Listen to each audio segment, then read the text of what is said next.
every day presents a new crisis. And, more often than not, that has no obvious path ahead, no obvious solution. And it can be quite daunting.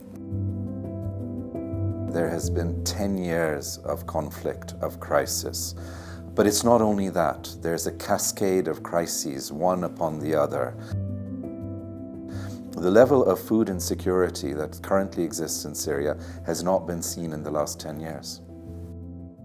People are quite clear of what they want.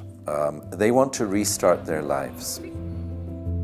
What I try to do is ensure that the whole UN country team and the humanitarian country team is working in concert, is trying to understand what the main issues are and responding to that. I've gone to the Northeast a number of times. Most recently, I went to Deir ez-Zor, one of the areas that has been really devastated on this. The level of destruction that one sees there is it's astounding, it's unbelievable. You see that element of resilience. That's what you want to support. That's what you want to help.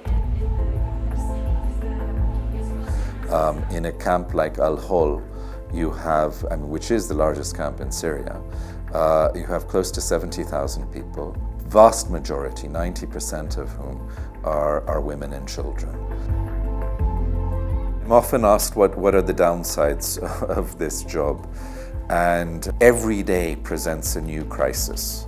What allows us to continue in situations like that, facing these, is understanding that we are making some difference, that we are making incremental steps.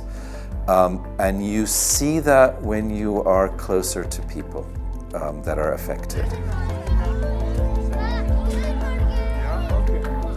One of the refrains, constant refrains, is that you, the UN, and the international community as a whole, you pay a lot of attention to the Northeast and to the Northwest, these areas that are not under government control, and you're not doing enough in other areas where the majority of the population, in fact, is. I go back to them and show them the statistics as well, the operations that we have, and show that we're taking a very balanced approach. Having the center of gravity of what we're doing, the focus of what we're doing, is basically the people in need and what the level, the severity of the needs are and where those are.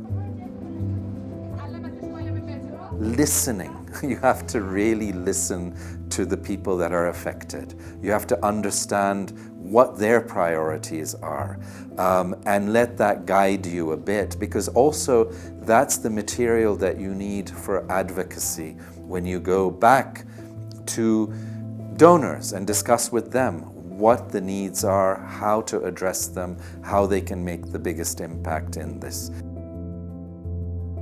Syria is one of the most politicized humanitarian crises that we're facing globally. What's so important to us, and what's also very difficult to achieve, is to define and manage our space, the humanitarian space, when you have a great deal of pressure and interest of that sort from all sides. And the only way to really do that is to keep as your center of gravity, as your focus, a very principled approach that's based on the needs, on what are the most critical, severe needs of those that are affected by this crisis.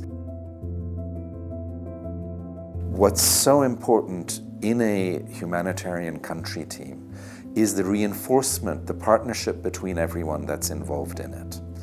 And making sure that if you sense that you have an INGO or a UN agency that's facing particular obstacles or particular problems, or are in a down, in a sense, at some point, to make sure you're there to support them. When I go out and I see programs and I see what we're doing on the ground, they are extremely useful to the communities that are benefiting from them. There's no doubt about that. They tell us this, we see this.